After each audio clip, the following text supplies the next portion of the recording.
Olá! Vai começar mais um episódio do podcast Papo de Veterinária. Eu sou Thaís Rocha e uma vez por semana eu converso com profissionais da medicina veterinária sobre trajetória e escolhas que moldaram sua carreira. Esse episódio foi gravado pela plataforma Zoom em 22 de abril de 2021 e a entrevista está publicada no canal do YouTube Papo de Veterinária. Se você não tem muita ideia de qual área quer seguir na medicina veterinária, saiba que nada te impede de se tornar um profissional incrível, principalmente se você tem a criatividade e a persistência para buscar experiências do outro lado do mundo. Hoje eu converso com Plínio Mantovani, que atua em projetos de resgate de fauna, reabilitação, criação e conservação de animais silvestres, e é especializado em cirurgia de aves. Olá, seja muito bem-vindo ao Papo de Veterinária. É um grande prazer ter você aqui com a gente hoje. Obrigado, Thaís. É um prazer estar aqui com vocês. Então, eu gostaria de te perguntar, né? A gente regula mais ou menos a época que entrou na graduação. Então, vou começar te perguntando se você sempre teve desejo de trabalhar na área de animais selvagens, silvestres, né? Eu que não trabalho na área ainda fico um pouco confusa com o termo. Então, se puder aproveitar e já esclarecer também. Olha, Thaís, na verdade, assim, eu entrei na faculdade, eu não tinha muita ideia do que, quais eram as áreas de atuação do médico veterinário. Realmente, eu acabei caindo de paraquedas e dei sorte de ter tido afinidade, assim, né, com os temas e depois com a profissão também. Mas durante a graduação, né, naquela pressão por fazer estágios, eu fiz estágios em diversas áreas, mas foi quando eu fiz o estágio num centro de triagem do IBAMA com animais silvestres, né, que realmente surgiu esse interesse, surgiu esse interesse que virou paixão ao longo dos anos. Então, foi um processo de descoberta, né, ao longo do curso. E, ao mesmo tempo, né, naquela época também eu fui descobrir isso e o curso não tinha matéria, currículo obrigatório. Então, isso já também se tornou um dilema. Eu falei, nossa, e agora, né? Eu fui gostar justo daquilo que não tem. Como que eu vou buscar esse conhecimento? Como eu vou continuar com isso? Felizmente, assim, as coisas foram acontecendo, né? De um estágio fui pulando para o outro, fui conhecendo pessoas, conhecendo outros profissionais, e as coisas foram acontecendo nesse sentido. Sim, você considera que essas outras experiências, né, você ter passado por várias áreas do curso, até chegar, por fim, nos animais silvestres, que foi o que te despertou essa paixão, esse interesse, foi importante na sua formação também? Foi sim, com certeza. Né? A gente também descobriu que a gente não quer, faz parte também, é muito importante, né? Nesse nosso caminho. Então, eu também considero isso e eu estimulo isso também para as pessoas. Às vezes passam estagiários comigo e falam, não, mas eu quero ficar só nessa área aqui, eu já descobri, eu falo, será mesmo, né? Procure outras áreas, aproveita esse momento, né? Que ele é um momento mais fácil para isso acontecer. Nossa profissão, a gente tem, né, oportunidades imensas e é um leque muito grande, né, de nichos de trabalho. Então, às vezes a gente tem que sair do bloco cirúrgico para ir para um laboratório de qualidade de leite, justamente para entender qual que é o lado que você quer ficar. Às vezes você se descobre, né, uma área totalmente diferente, inédita, que você não imaginava. E nos últimos anos, assim, é bem perceptível como o interesse dos alunos vem crescendo bastante pela área de animais silvestres. A gente estava até conversando como na época da nossa graduação não tinha tanta disponibilidade de informação, de acesso a livros, de disciplinas dentro dos cursos, né, como parte do currículo obrigatório. E hoje em dia isso tem se tornado cada vez mais frequente, então o acesso do aluno a esse tipo de realidade acaba sendo um pouco mais fácil do que na época que você estava na graduação. Então, como é que foi essa sua trajetória, por optar fazer um programa de pós-graduação numa área que era com pequenos animais, não era exatamente o que você queria, mas visando, né, depois um direcionamento aí para atuar com o seu foco principal, que eram os animais silvestres, É, não sei. Só para te tirar essa dúvida agora, então, assim, na verdade, todos os termos eles estão corretos, né? A legislação ela é confusa quando a gente busca fontes assim mais antigas e o que se usa atualmente dentro do país, fora do país, mas assim, de conceito geral, a gente tem a palavra selvagens como um termo bem mais amplo, e até categorizado como os animais que estão em vida livre. Então, tem gente que chama um animal de selvagem daquele que tem esse comportamento inerente, natural, do de vida livre, e pela legislação brasileira, o selvagem é aquele que não ocorre totalmente no ciclo de vida ou até parcialmente dentro do território nacional, né? Esse que acontece no nosso país é o silvestre.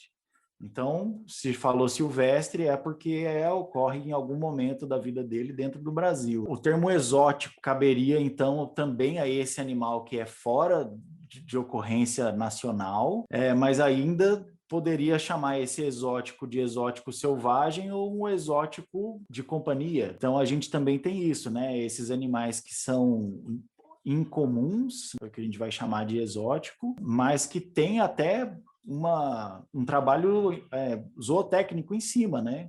Muitas vezes eles são até considerados domésticos. A legislação é meio confusa. Por exemplo, o camelo, ele é considerado um animal doméstico para nós. Você pode sair na rua com um camelo igual você sairia com um cavalo. O ringneck é uma ave que em alguns países ela é considerada doméstica. Na nossa legislação, ela seria um animal exótico, domesticável, sujeito à regulamentação. Então, assim, esses termos são meio confusos, né? Mas, assim, em geral, a gente fala silvestre para esse animal que ocorre em vida livre no nosso país. A gente vai ter o pet não convencional como esse animal de estimação, né? Seja ele silvestre, seja ele doméstico, diferente. Tá? Então, por exemplo, uma calopsita, ela é considerada doméstica pela legislação nacional, mas ela é um animal não convencional, né? Eu acho até interessante essa polêmica dos termos, assim, porque às vezes a gente fala assim, estou fazendo a matéria de clínica de pequenos animais, mas estuda cão e gato quando estuda o gato, né? Deveria ser clínica de cães, clínica de felinos. É muito possível que em breve ocorra essa divisão, né? Que As é muito coisas específico, né? estão Tudo no bem mesmo. diferenciadas, exatamente. E aí, nos animais silvestres, a gente tem esse grande setor. Dentro dos silvestres, a gente vai ter todos esses nichos aí dentro, até mesmo as especialidades veterinárias. Esse pessoal mais antigo, né, dos modelos experimentais, das pesquisas básicas, soro antiofídico, eles são muito da área de epidemiologia, medicina preventiva. A gente tem assim um grande nicho de pesquisa na área de preventiva das doenças infecciosas, mas dentro dos silvestres a gente teria aí todas as outras áreas. A gente tem clínica, a gente tem cirurgia, a gente tem inspeção de alimentos também, porque existe a criação e abate regulamentada de capivara, queixada, cutia, jacaré. Então, você tem médico veterinário trabalhando nessas sub-áreas aí, né, que todas elas demandam um conhecimento muito específico de manejo de equipamentos, além próprio da biologia. Eu imagino que assim o grande interesse, né, na área de silvestres se dá também daquela paixão inicial que muitas pessoas vão parar na veterinária, né? Estou fazendo veterinário porque eu gosto de bicho. E aí, qual bicho que você gosta? Nossa, eu gosto do bicho mais bonito que tem. E aí vai da imaginação de cada um, da memória de cada um, da infância de cada um. Tem gente que vai falar arara, tem gente que vai falar leão, tem gente que vai falar girafa. Nossa, é difícil achar uma pessoa que vai falar assim, que não gostaria de examinar uma girafa, de acompanhar um procedimento, né? É tudo tão exuberante, magnífico, né? Que não tem como não se encantar e não ter curiosidade, né? Então acaba sendo isso, mas ao mesmo tempo, né, é frustrante, porque apesar das coisas terem melhorado, mais conhecimento, mais material disponível, mais emprego, mas será que tem para todo mundo assim, né? Porque de repente 90% das turmas de veterinária querem silvestres e todo mundo vai fazer silvestres, vai trabalhar com silvestres, né? O volume de alunos interessados na área aumentou muito, assim. Eu lembro que Exatamente. quando eu entrei na graduação, era meio assim, a maioria, né, dividia entre grandes e pequenos, e um ou outro queria uma área diferente, inspeção, silvestres. Hoje em dia, pelo menos assim, na experiência que eu tenho, muitas vezes divide entre pequenos e silvestres, e menos gente quer grandes, menos gente quer inspeção, quer as outras áreas da medicina veterinária. Então é bem interessante pensar nessa questão também do mercado. É, com certeza. E aí, assim, as pessoas têm que trabalhar, né, esse plano, tanto de aprendizado, como também um plano de carreira. Você tem que conseguir alinhar, né, as suas aptidões, as suas habilidades com o seu interesse, né, e para aí você buscar as oportunidades. Porque tem gente que tem habilidade para patologia, tem facilidade tanto em executar a necrópsia, quanto coletar a amostra, ou até analisar as amostras, né? A parte de laboratório, e tem gente que já não tolera, né? Então, tem alguns segmentos, assim, por exemplo, da medicina de silvestres, que eles são muito mais focados em patologia, por exemplo, o pessoal que trabalha com animais marinhos, né? Por conta do pré-sal, né? O desenvolvimento desse segmento, tem o plano de monitoramento de praias, o programa de monitoramento de praias, onde toda a costa atingida pelo empreendimento ela é monitorada. Então, todos os animais que são encontrados são submetidos a exames. Quem tem essa afinidade, essa aptidão e gosta do mar, e nossa, tartarugas, achou a área de interesse e de direcionamento. Então, vamos agora trabalhar em cima de estudar a biologia das tartarugas, estudar dinâmica de oceano, de corrente, né? Quais são as doenças desses animais, e aí você vai conseguir. Né? Eu como né, a minha aptidão, né, eu sempre busquei o lado cirúrgico, né? Eu gosto de cirurgia, da ortopedia. Eu ainda são raros os casos que eu acompanho, que eu participo, né? Até porque eu também estudei em Minas Gerais, né? E não tem tartaruga marinha em Minas Gerais. Mas minha sugestão é essa, né?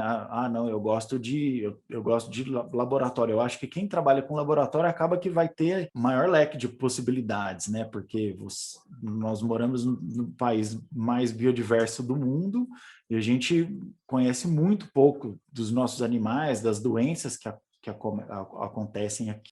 Só que aí as pessoas vão ter que perceber que, na verdade, o trabalhar com o animal silvestre, né, o ter o bicho na mão ali, a cereja do bolo, é algo muito especial e muito momentâneo.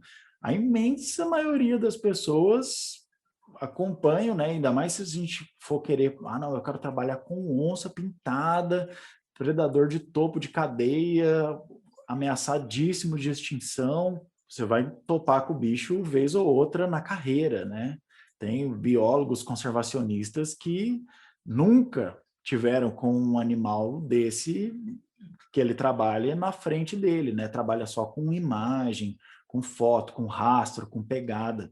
Né? Então, às vezes, a gente vai trabalhar com animais silvestres dentro do laboratório, analisando amostras, sentado ali na bancada, olhando o microscópio, correndo gel, né, fazendo PCR, mas é esse o trabalho, né, fazendo análise estatística, gerando dados, gerando informação, mas é esse o trabalho, né?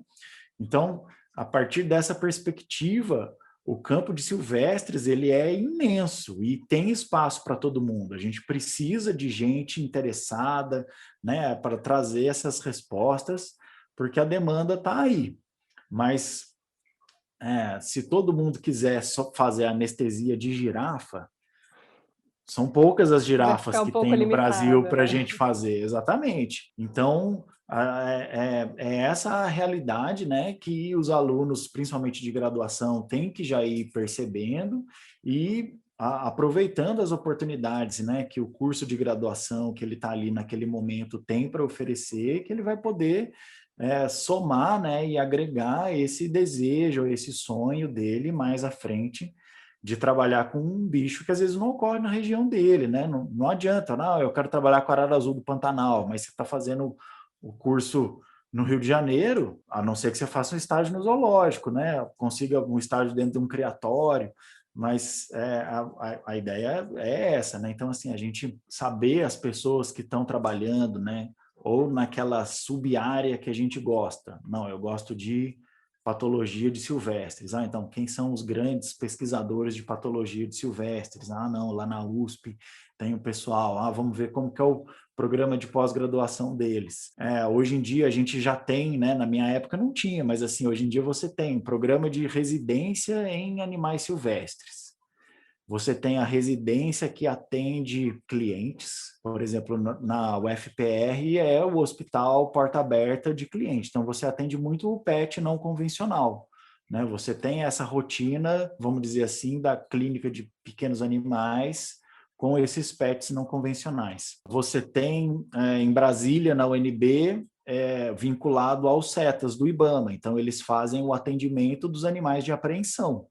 Então, é essa rotina de animal silvestre mesmo, animal de vida livre, né? Então, muitas vezes você não vai ficar amputando a asa de animal, porque você não tem para onde destinar, então, às vezes, é lidar com esse dilema da eutanásia, do conflito do destino, né? Do conflito do animal com problema de comportamento, animal que é gregário, né? Que vive no coletivo, e aí você tem um indivíduo, e como que você solta isso, né? Eu lembro na minha graduação, o pessoal resgatou um miquinho, cuidou no hospital veterinário, ficou lá um mês cuidando do mico, no dia vamos soltar. Soltou o mico na porta do hospital, o bando de vida livre foi e espancou o que foi solto até a morte.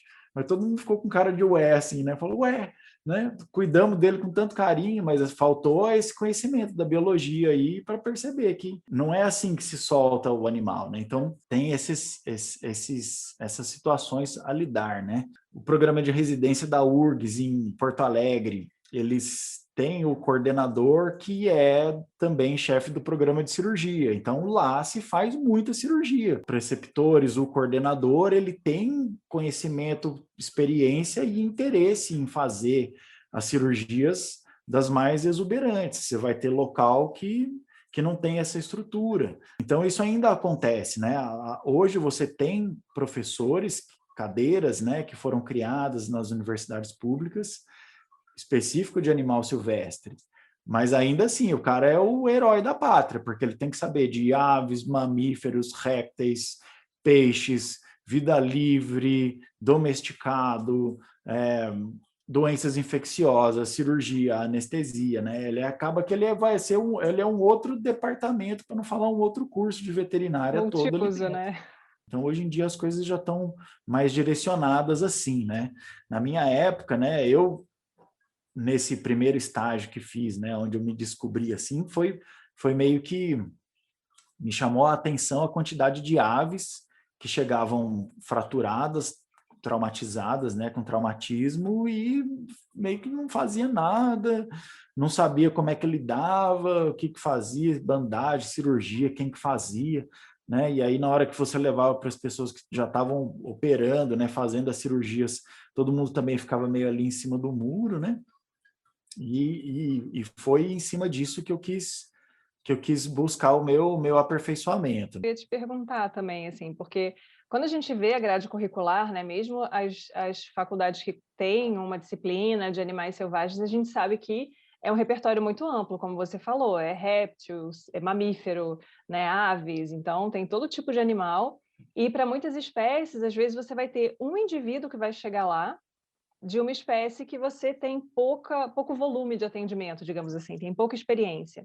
E aí, nesse tipo de situação, a gente ainda percebe que a correlação que é feita entre essa espécie e uma espécie de animal doméstico acaba sendo meio que necessária em algumas situações, por semelhança anatômica, até para você saber de que maneira você aborda um animal que pouco aparece na sua rotina. Então, pensando nesse aspecto, você diria para os alunos da graduação que é importante, porque assim, eu tenho muito receio desse direcionamento excessivo e precoce, né? Eu entrei querendo trabalhar com selvagens, então eu só quero saber da disciplina de selvagens, do estágio com selvagens, e a pessoa passa um pouco batido pelas espécies domésticas. E eu já passei por situações, eu trabalhando em um hospital de grandes animais, de vez em quando vinha o residente de selvagens, ah, pô, a gente está com uma anta com problema respiratório, aí correlaciona com cavalo, e aí como é que vocês fazem em cavalo e tal, porque não tem muito estudo na área. Então, a gente procura sempre orientar os alunos nesse sentido, né, de que não ignora completamente aquilo que talvez você não tenha tanta afinidade, porque é uma bagagem que pode acrescentar na sua rotina. O que você pensa com relação a isso? Olha, Thaís, eu não tenho como concordar mais assim com o que você disse, sabe?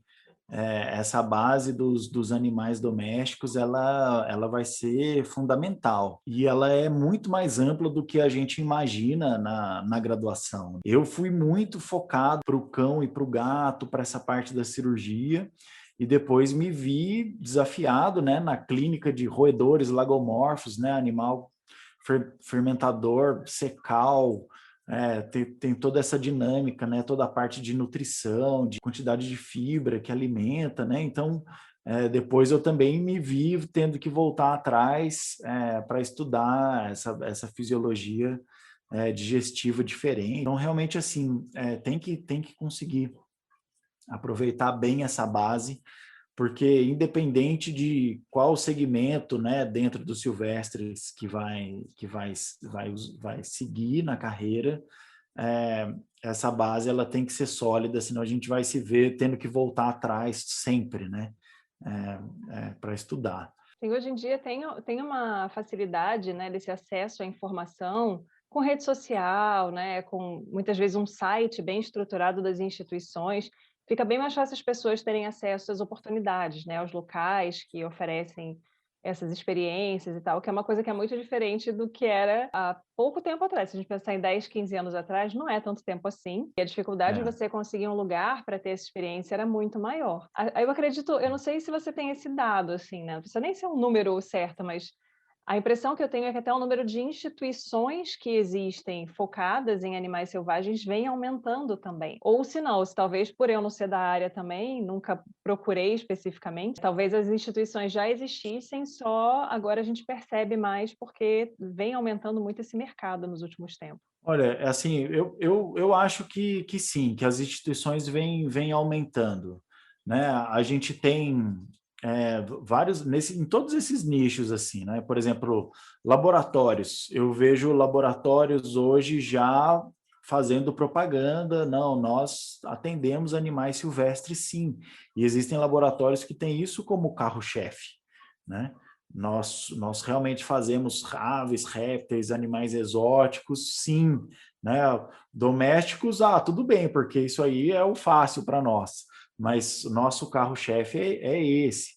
Clínicas veterinárias, né? Hospitais veterinários com esse foco, né? E sendo até exclusivos. Nesse âmbito de licenciamento ambiental, empresas que se tornaram especializadas em resgate de fauna para prestar serviço para empresas de engenharias, né, grandes empreiteiras, né? Então, assim, toda grande obra, estrada, represa, grande empreendimento imobiliário, né, que vai ter desmatamento, você vai ter que ter esse resgate de fauna, tem que ter o manejo de fauna ali, né, o levantamento, o resgate, o monitoramento, a posse. Então, você tem empresas especializadas e empresas de veterinários especializadas nisso, né?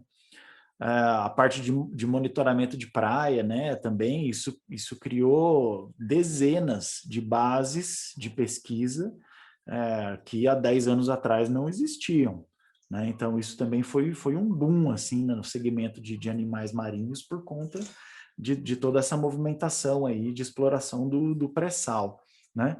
Zoológicos, a gente tem uma mudança acontecendo, né, nessa visão dos zoológicos. Então, muitos zoológicos de prefeitura, pequenos, que não souberam trabalhar essa parte de conservação, né, na natureza, ou até uma parte da imagem com o público, né, essa questão do recinto. Esses zoológicos que mantiveram essa visão muito do século XX, assim, né, de só ser uma vitrine expondo o animal, esses zoológicos aí, os que já não fecharam, estão em vias de fechar, né? Então, a parte de zoológicos, se você analisar os últimos anos, diminuiu. Você tem menos nomes, as pessoas pensam em um menor nomes de zoológicos para visitar, muito em função disso, mas esses que ficaram, né, esses grandes assim, conseguiram ficar por conta disso, né? Souberam ter essa visão de transformação, né, do que é manter o animal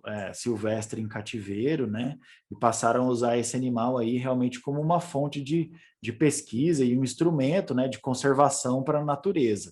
Nas universidades, né, realmente apareceram os professores, apareceram as matérias em função da demanda dos alunos mesmo, né, em exigir, mas acaba que fica muito naquela sala de aula ali mesmo. Eu vejo que mesmo as faculdades que têm um hospital, que têm um serviço de atendimento, acabam não conseguindo prestar a mesma qualidade de serviço que presta para o cão, para o gato, para o equino, ali naquele hospital, para esse animal silvestre que é recebido, né? Porque ele é um animal diferente. E aí você acaba usando da mesma infraestrutura, né? Você vai internar uma ave no mesmo local que tem um cachorro que fica latindo, já não é o mesmo ambiente legal para essa ave, demandaria uma infraestrutura separada. Então, é, isso aí eu ainda vejo que é um déficit assim das universidades, das faculdades, né? Então, assim, aparece o professor,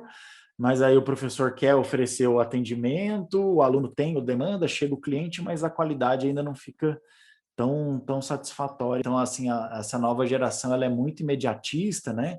É, tem essa ânsia por resultado, ou por as coisas acontecerem muito rápido. Como a área de silvestre ainda também é uma área muito nova, né? Todo mundo que entra nela ainda tem que assumir aí esse espírito desbravador, vai encontrar dificuldades assim para dar esse começo. Então, às vezes a pessoa trabalha 1 ano, 2 anos, 3 anos, ainda não consegue trabalhar com aquilo que ela queria, com aquilo que ela sonhou, ela acaba se frustrando e desiste. Mas o que eu posso dizer, né, que dos meus amigos, né, que todos os que continuaram, né, cedo ou tarde conseguiram.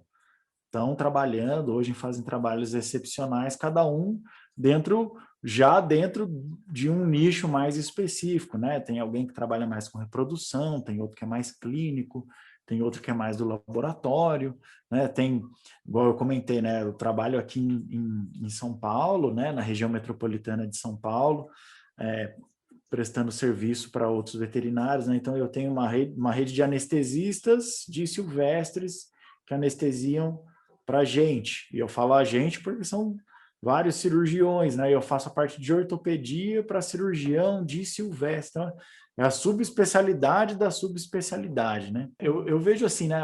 As coisas mudaram tanto no Brasil, né?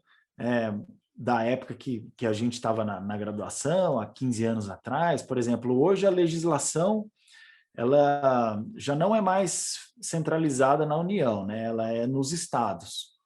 Então, todos os estados foram forçados a criarem ali dentro uma secretaria, um departamento de gestão de fauna.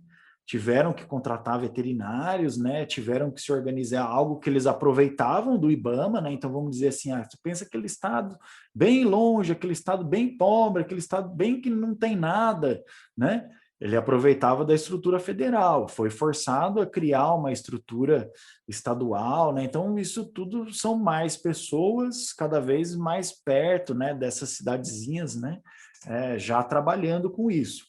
É uma alternativa Então, para ter a experiência que a pessoa quer, né, se o local onde ela está não é tão favorável assim, né. Eu acho que é um pouco disso que a gente vem falando. Você comentou sobre as várias esferas diferentes que compõem a medicina de animais selvagens, né. Você tem a parte de conservação, você tem a clínica, a cirurgia, laboratório, patologia, você tem várias nutrição, reprodução, então exatamente, isso está se tornando cada exatamente, vez mais específico. E eu vejo assim, exatamente. agora eu estou no Espírito Santo, que é um estado bem menor, a população é menor e a gente percebe muito esse movimento dos médicos veterinários de várias áreas de irem, por exemplo, para um grande centro como São Paulo, para ter experiência, para ter a troca, né, com profissionais que já estão mais gabaritados, porque têm uma rotina mais intensa, e começar a trazer técnicas novas, abordagens novas para aplicar aqui, porque tem mercado, Com mas precisa certeza. realmente de pessoas É. qualificadas. Então, a pessoa que está em formação em qualquer área, ela tem que ter um pouco desse espírito desbravador, desse interesse, dessa mobilidade. Se, ó, não caiu no meu colo aqui a oportunidade de me especializar no que eu quero, onde está essa oportunidade?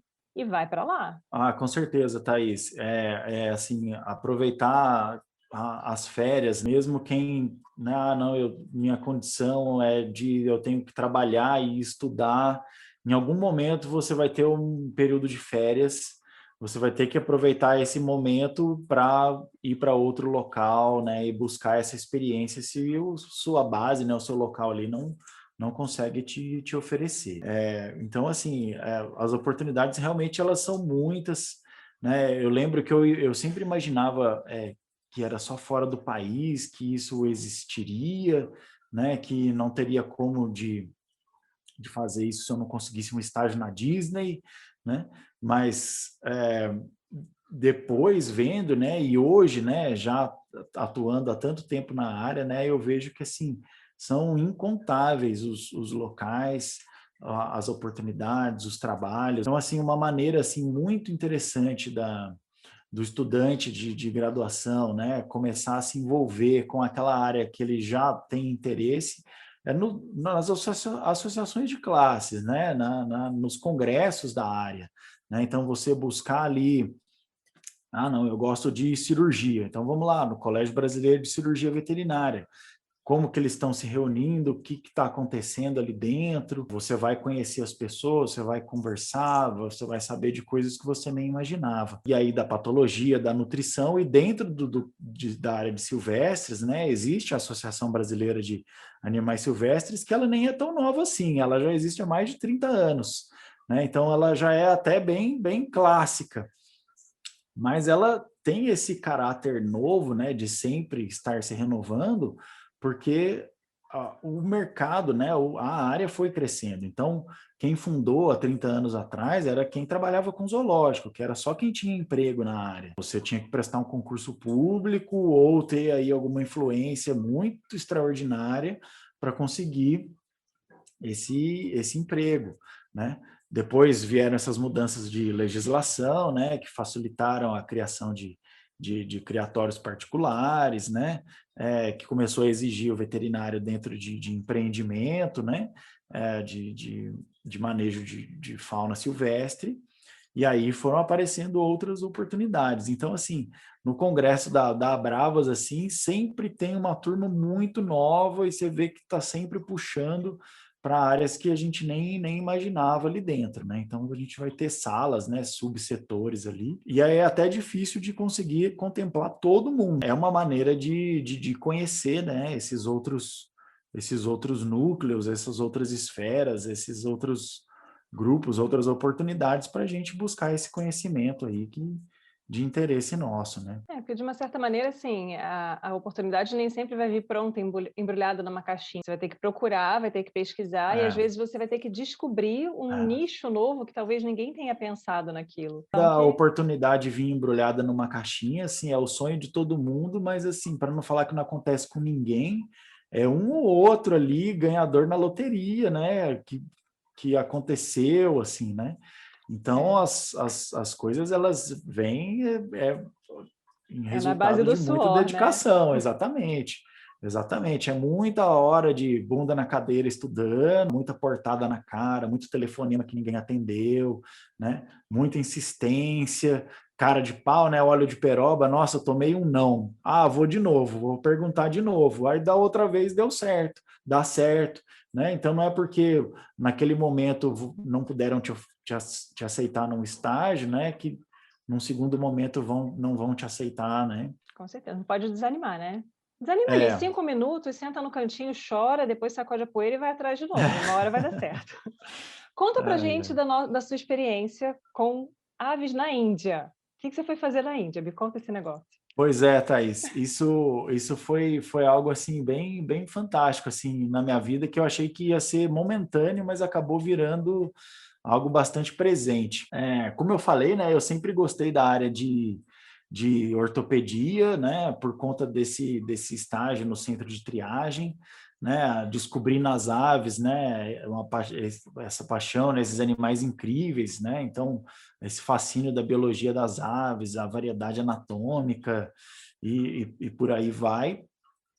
E aí, é, foi em 2016, eu acho, assistindo Netflix, tinha um documentário, não existe mais, mas chamava Operation Wild. Esse era um documentário só de cirurgias incríveis, assim, em animais silvestres. Então tinha é, o urso com hidrocefalia e o pessoal fazendo as drenagens, a osteotomia corretiva em chimpanzé, é, plastia em rinoceronte, nossa, um negócio muito, muito incrível, assim, sabe? Aquelas coisas que não é uma pessoa que faz, né? São aquela junta médica multiprofissional para conseguir dar conta.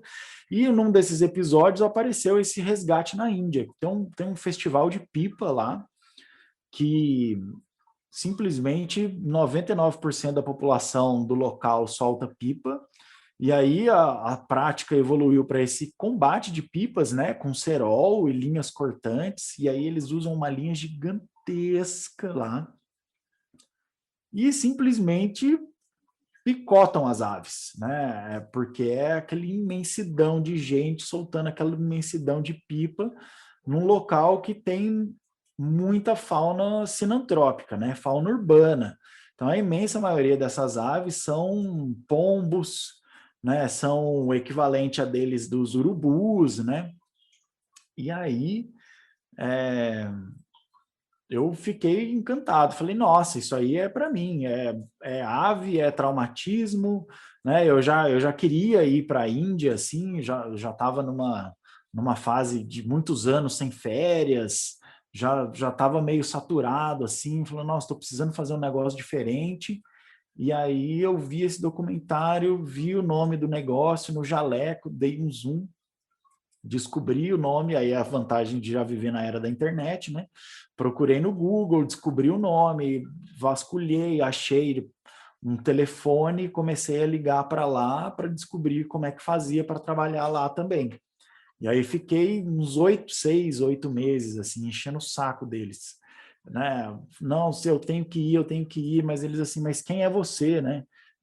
Por que que você quer vir para cá, né? As perguntas que parecem até meio básicas, assim, mas fui respondendo, mostrando meu trabalho, e aí eles falaram, não, tudo bem, pode vir, né? Tem um alojamento aqui, pode ficar. E aí eu organizei isso meio que férias com esse estágio lá, né? Esse trabalho. E foi muito, muito, muito legal, assim, né? Porque é uma cultura totalmente diferente. Então, é muito chocante. Eu fui cheio de preconceito, né? Isso me surpreendeu de várias maneiras positivas, assim. E esse lado cultural, assim, deles, né? Da vida e da morte, né? Por exemplo, lá, né, eles não fazem eutanásia nesse local, né? Então, para você ter ideia, assim, eles não comem nem vegetal que morre. Tipo assim, se você colher uma alface e matar ela, não, a gente não come. A gente colhe uma fruta ou então uma planta que você só quebra a folha e ela continua viva, né? Então a gente também não faz eutanásia porque isso é muito, né, só Deus que dá a vida. Então assim, entra esse conflito cultural, religioso, que às vezes, né, se a gente analisa a ciência de uma maneira mais crua, é, é bem chocante, assim, né? Você fala, nossa, mas esse bicho vai morrer mesmo, né? Porque, né, a gente já não empurra. Foi justamente isso, assim, que me fez, né, quebrar vários paradigmas cirúrgicos, assim, que tipo, fazer cirurgias que eu não faria aqui no Brasil, simplesmente por esse conceito de, ah, não, mas esse bicho vai ficar levemente incapacitado não é o suficiente para a vida livre, ou é 100% ou não é. Então a gente já partia para uma eutanásia. Então, assim, me fez aprimorar muito, assim, essa minha habilidade cirúrgica, né? E aí também, né, depois analisando de uma maneira mais ampla, né, esse lado social e cultural, ele também tem que ser levado em consideração, né? Quando a gente vai olhar o conceito de saúde, né? Então, a saúde para eles, né? Para aquelas pessoas, para aquela população ali em volta, né? Para aquele ambiente, é, demanda esse tipo de cuidado, né? E a gente acaba respeitando também, né? Então foi muito legal. E assim, felizmente eles gostaram do meu trabalho, né? Depois eles me convidaram, eu arrumei outras maneiras de continuar essa parceria lá, e eu fui mais 2 vezes, né? Para lá. Isso acabou também gerando, né, curiosidade aqui no Brasil, todo mundo perguntando, oh, mas e aí, né, esse negócio da Índia e tal, é um problema que a gente tem aqui também, né, essa lesão por linhas de pipas cortantes, né, lesões cortantes aqui. É que a gente tem épocas diferentes, né, mais espalhado esse costume nosso. Lá eles concentram muito em função dessa época do ano, por conta do festival. É um negócio meio zodíaco, assim, meio astral, né? Tem a ver com o calendário lunar, que a última lua que vai anunciar a primavera. Então, tempos melhores virão e eles vão soltar pipa para se aproximar aos deuses, né? Aqui sempre foi combate de pipa. Então, chega uma fragata machucada, hoje em dia, a gente já tem uma chave baseada em evidências de tomada de decisão que você consegue otimizar a sua estrutura para ter o resultado ou de recuperar a ave ou de liberar o espaço para uma próxima que vai ter mais chance, né? Então, esse trabalho, assim, aqui no Brasil também evoluiu a partir dessas discussões, né, desse aprendizado aí lá na Índia, que se não fosse a cultura deles de não eutanasiar pombo, a gente não iria aprender, porque né, é surreal, assim, né, o resgate lá são 8.000 aves num espaço de um mês. Assim, é muito bicho, é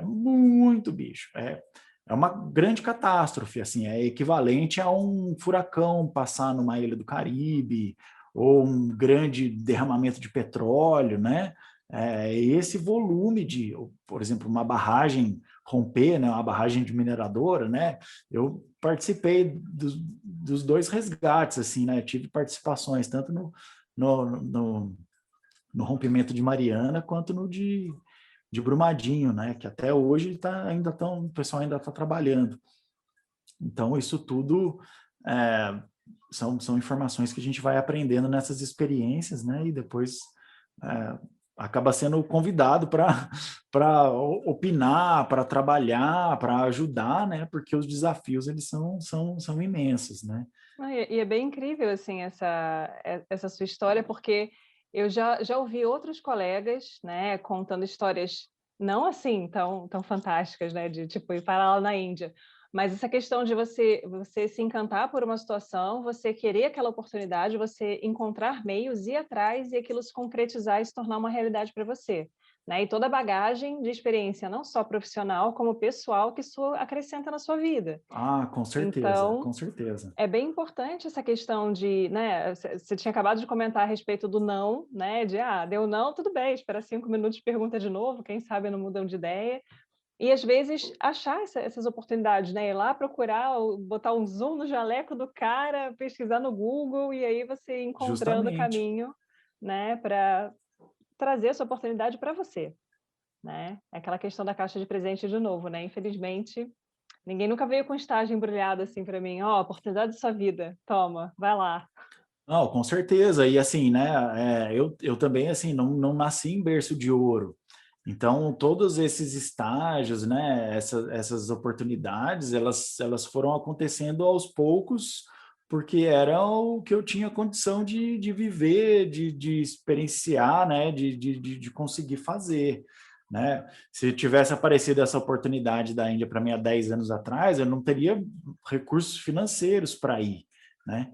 E ao mesmo tempo, quando eu fui, eu ainda tive que enfrentar muita gente falando assim, nossa, mas você vai gastar para ir, é um absurdo, né? Só na hora que eu falei, não, gente, eu vou tirar férias, mas aí nas minhas férias eu vou dar uma trabalhadinha, né? Que aí as pessoas aceitaram, falaram, não, então tudo bem, né? Se você Até estava porque encarando isso como isso é bem umas comum, férias, né? Isso é bem comum é. na nossa profissão, né? Não, eu vou dar uma trabalhadinha, né? Ah, então tá, trabalho, ok, ok, né? Trabalho É, voluntário, enfim. já que é para trabalhar, tudo bem. Você quer fazer estágio na Disney? Você pode pagar e fazer. Eles têm esse programa. Se você tem recurso financeiro para isso, você consegue ir mês que vem.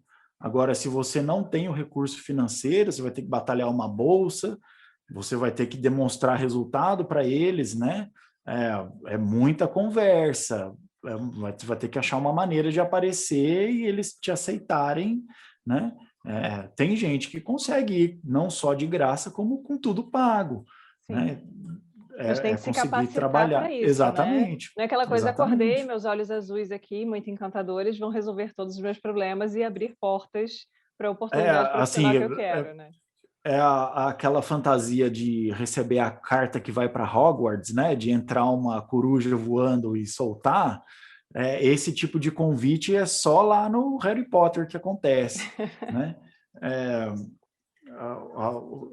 né, as oportunidades elas aparecem em função de resultados, né? A gente colhe o que planta, né? Se você quer colher algo muito grande, né? Talvez você pode conseguir, mas você vai ter que começar pequeno, né? E aí lá na frente esse resultado grande ele vai chegar. Mas se você não começar, ele também nunca vai chegar, né? E aí, o que que você observa, assim, de características que você acha interessantes, né, para alunos, para estagiários, eventualmente, que te acompanham? Quais são uns, não diria um pré-requisito, assim, mas uma característica que você acha que é bacana de uma pessoa que às vezes consegue trilhar um caminho bacana, né, um caminho bom, assim, né, de tem um futuro pela frente, e talvez até alguma coisa que você acha que não é muito legal, alguma experiência que você já teve? Ó, eu acho que assim, o interesse, né? A pessoa ela realmente gostar daquilo, ter o interesse, e aí isso vai se manifestar através de estudo, né? Então, assim, ter aquele aluno, aquele estagiário que realmente estuda a área, que leu sobre, né? Você avisa antes, ó, dia tal a gente vai fazer tal e tal procedimento, ou vai trabalhar com tal e tal bicho, né? O aluno que já chega com um conhecimento prévio, ou pelo procedimento, ou pelo animal, pela espécie, né? Que já fez esse dever de casa, vamos dizer assim. Isso chama a atenção e é interessante, é positivo, né? Isso vai fazer com que você também queira trabalhar com aquela pessoa, porque vai ser uma troca, né? E o negativo, né, é só a gente pensar realmente nas questões mais éticas mesmo, básicas, assim, né? O compromisso com o horário, né, que tem que ter. Então, quem não tem esse compromisso vai estar fora mesmo. Compromisso com o respeito com os profissionais, né? Então, assim, aquela pessoa que fica de fofoca, falando mal, fazendo intriga, né? Isso é percebido também e acaba sendo, eu pelo menos não gosto de ter no meu convívio gente assim, né? Então, por mais que seja interessado, mas se é uma pessoa que também tem essas falhas éticas assim, vai ser uma pessoa que eu não vou indicar para um colega meu, né? Lá na frente, se ele me perguntar, ó, fulano aqui falou que teve com você, posso aceitar aqui para ficar comigo? O que que você acha? Se, né, o básico da convivência, né, humana não teve, não tem como indicar, né? E aí se a pessoa além disso for interessada, né, com certeza vai ter a recomendação, né? Bacana. E o que que, assim, com essa questão de rede social hoje em dia, né, eventualmente a gente sempre acaba divulgando alguma coisa relacionada ao nosso trabalho. Como é que é a procura, assim? As pessoas te procuram muito, te mandam mensagem, te fazem pergunta? né? Eu vi que até, eu não sei se é no seu celular que já tem um recado assim, ó, tipo, não faço consulta pelo telefone, né? Não adianta mandar foto. Exato. Então, depois que eu coloquei essa recomendação, né, que legalmente eu não posso prescrever por redes sociais, né, deu uma filtrada muito grande nos tutores. Então, eu já tive momentos onde acho que os tutores me encontravam, me procuravam com essas dúvidas assim, eu estou com um animal machucado, assim, assado, o que eu faço, né? Mas hoje em dia eu acho que eu também dei uma mudada no perfil, né? Eu tenho mais procura de alunos, de estudantes, né? Curiosos por informações, né? De estágio, de aprimoramento. Muito bom, Plínio. Muito obrigada. Adorei a sua participação. Acho que é bem interessante a gente, né, pontuar todas essas oportunidades que existem dentro da área, né, para que as pessoas abram cada vez mais a mente e enxerguem que, às vezes, dentro de uma, entre aspas, né, subespecialidade dentro dos animais selvagens, talvez ela encontre um nicho, né, que é do interesse. Às vezes, uma pessoa que já entrou na faculdade querendo trabalhar em laboratório foca, né, nas oportunidades que existem, nas lacunas que existem, né, na atuação mais específica com animais selvagens. Então, acho que fica aí um recado bem bacana para o pessoal que está na graduação, que tem interesse na área, de enxergar por uma outra ótica, né, como é que é essa atuação. Muito obrigada pela sua participação. Fiquei bastante feliz com o convite, agradeço o convite, o tempo, esse bate-papo aí. Este foi o Papo de Veterinária. Obrigada por ficar conosco até aqui. E não esqueça de compartilhar com seus colegas que também gostariam de saber mais sobre a profissão. Toda quarta-feira temos vídeos novos no youtube.com/papo de veterinária. E às segundas-feiras estarei aqui com vocês para mais um episódio. Até lá!